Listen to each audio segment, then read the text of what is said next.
اللہ رب العالمین قرآن پاک میں ارشاد فرماتا ہے یا ایھا الذین آمنوا اتقوا اللہ وکونوا مع الصادقین، اے ایمان والو اللہ سے ڈرو اور سچوں کے ساتھ ہو جاؤ۔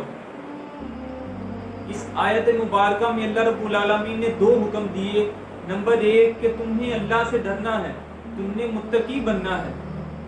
اللہ کا خوف رکھنا ہے، اور جو اللہ کے نیک بندے ہیں،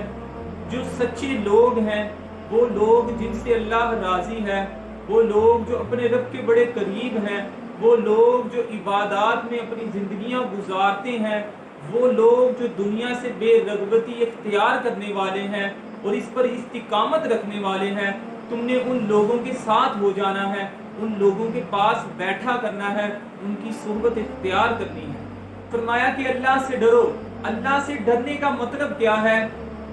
کہ اللہ رب العالمین نے جو احکامات نازل فرمائے، اس کے پیارے حبیب صلی اللہ علیہ وآلہ وسلم جو احکامات لے کر آئے، جن کاموں کے کرنے کا حکم دیا ان کاموں کو کرنا، اور جن کاموں سے منع کیا گیا ان کاموں سے رک جانا،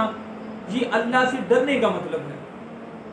یعنی مختصر سی بات کہ جن کاموں میں اللہ راضی ہو ان کاموں کو کرنا، اور جن کاموں پر اللہ کی ناراضگی ہے ان کاموں کو چھوڑ دینا،